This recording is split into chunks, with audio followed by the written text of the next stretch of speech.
నా అస్తిత్వం మట్టి, అమ్మా నాయనల శ్రమనే నన్ను ఇక్కడ నిలబెట్టింది. 10వ తరగతిలో అలిశెట్టి ప్రభాకర్ నగర గీతం అనే పాఠమే ఈరోజు నన్ను ఇక్కడ కవిత్వం చదివించేలా చేసిందని నేను గర్వంగా చెప్పుకుంటున్నాను. నేను ఇక్కడ దాకా వచ్చానంటే నాలాంటి బాధలు, నాలాంటి జీవితం ఉన్న వాళ్ళంతా ఇక్కడ నిలబడి కవిత్వం చదువుతున్నట్టుగానే నేను భావిస్తున్నాను. నేను మొదటి నుంచి ప్రభుత్వ బడిలోనే చదువుకున్నాను. ప్రభుత్వ డిగ్రీ కాలేజీలు, ఇంటర్ కాలేజీలు, డిగ్రీ కాలేజీలు, ప్రస్తుతం కూడా జేఏసి మసబ్ ట్యాంక్ బీఈడి కాలేజీలో బీఈడి చేస్తున్నాను ప్రస్తుతానికి. అదే దారిలో నాకు ఎదురైనటువంటి మనుషులు, కవులు, వీళ్ళందరికీ ప్రత్యేకంగా ధన్యవాదాలు తెలియజేసుకుంటూ కవితను చదవడం మొదలు పెడతాను. కవిత పేరు 2 ఆకాశాలు. కాలం ఎంత దర్జాగా గాయాలను భుజాలేసుకొని పరిగెత్తుతుంది. నేలెంత పచ్చి నొప్పులతో మోస్తూ ప్రేమగా నిలబడగలుగుతుంది. మబ్బుల్ని చూసావా, బాధల్ని మోస్తున్నా అందంగానే దిగుతున్నాయి. కానీ నా లాంటోళ్ళంతా ఈ బాధల బాయిలోనే నానుతున్నారు ఎందుకో, ఈ కన్నీళ్ల తాళకే కట్టేయబడుతున్నారు ఎందుకో.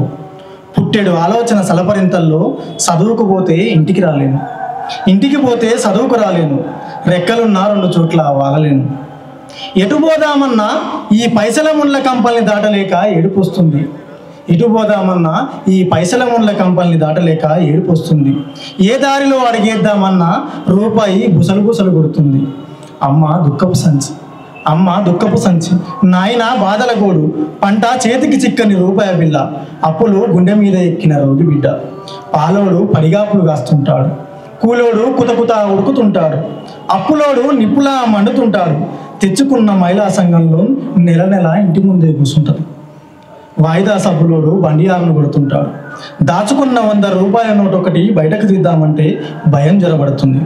ఇంతలో పరీక్ష ఫీజు అనే మెసేజ్ నిలువెత్తు మనిషిని తడిపేస్తుంది. నిజం ఒప్పుకోక తప్పదు. ఎవరో ఆకాశం ఒక్కటే అని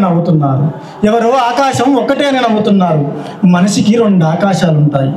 బయటకు కనపడే ఆకాశమే కాదు, లోన దాగిన ఆకాశం కూడా. ఇంకొక పోయము. పువ్వుల ద్వేషం. పూలను ఇష్టపడండి కానీ అన్ని పూలు పరిమళాన్ని ఇవ్వవు. పూలను ప్రేమించండి కానీ అన్ని పూలు ప్రేమను చూపించవు. అన్నిసార్లు పూలు సున్నితమైనవే అనుకోమాకండి. పూల చాటుగా పరిమళాలకు బదులు పడిగలున్నాయి.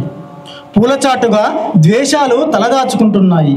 పూలను నమ్మండి కానీ అన్నిసార్లు నెత్తిన పెట్టుకోకండి. మత్తును జల్లే పువ్వుల్ని నెత్తిలోకి ఎలా దూర్చుకోగలం? ఈ పూలున్నాయే, పుల్ల కంటే డేంజర్. గమనించుకుంటూ జాగ్రత్తగా ఉండండి. మన చుట్టూ ప్రేమగా దగ్గరయ్యే ఈ పూలు గొంతు చుట్టూ బిగుసుకొని రక్తాన్ని తాగుతుంటాయి. ఉన్నట్టుండి పువ్వులే బుల్డోజర్లు అవుతాయి. నీ కలలు నా కలలు కూలగొడతాయి. ఉన్నట్టుండి పూలే బుల్డోజర్లు అవుతాయి. నీ కలలు నా కలలు కూలగొడతాయి. ఇంకో అవకాశం ఉందంటే ఒక పోయం చదువుతా సార్. ఈ మధ్య చాలామంది ఆత్మహత్యలు చేసుకుంటున్న సందర్భంలో నేను బాగా బాధపడి రాసుకున్నటువంటి కవిత ఇది. తొందరపడుతుంటారు. ఎవరిని వాళ్ళు చెక్కుకోవాల్సిన వాళ్ళు వాళ్ళని వాళ్ళే పగలగొట్టుకుంటారు. ఎవరిని వాళ్ళు నడిపించుకోవాల్సిన వాళ్ళు వాళ్ళకు వాళ్ళే దీపం పెట్టుకుంటారు. చేసి చెయ్యి తిరగాల్సిన వాళ్ళు చేతుల వెలుగులు చూపకుండా వెళ్ళిపోతారు. చీకట్లు వెళుతుంటే వెలుతుర్ల వెంట చీకట్లు నడుస్తుంటాయని తెలిసిన వాళ్ళు కూడా ఉన్నపలిగా ఖాళీ చేసి వెళ్ళిపోతుంటారు. ప్రేమికులు వదిలేశారని ఒకరు, అప్పులు కట్టలేనని ఒకరు, ఆకలి భరించలేనని ఒకరు, ఒత్తులను తట్టుకోలేక సంఘర్షణల ఊపిలో సతమతమవుతూ తొందరగా జారుతుంటారు. మార్కు మిస్ అయిపోతే, ఉద్యోగం దగ్గరికి వచ్చిపోతే జీవితం పుట్టుక్కున పగిలి మండుతున్నట్లు ఎవరు చెప్పారు? అవి ఏ సిలబస్లో పాఠాలు? సగం నీడలుంటాయని, సగం వెలుగులుంటాయని, ముళ్ళబాటను కంకరాలను దాటితే అందమైన దారులుంటాయని తెలుసుకోలేక జీవితానికి మేకు కొట్టుకొని గోడకు వేలాడుతుంటారు.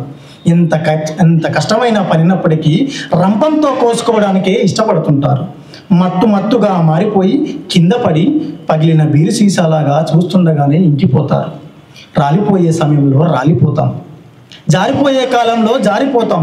నిలబడాల్సిన సమయంలో బలవంతంగా తెంపుకోవడం ఏ కథలోనైనా విషాదమే కదూ. మాట్లాడండి, మీ చుట్టూ మనుషులున్నారు, మీ చుట్టూ మనుషులున్నారు. చేతిలో చేయి వేసి హృదయాన్ని హృదయంతో కలిపి కాసేపు మిమ్మల్ని మీరు విప్పుకోండి. అంతరిక్షం దాటి పోగలుగుతున్నాం, అంతరిక్షం దాటి పోగలుగుతున్నాం. చిన్న తెరలను దాటలేమా?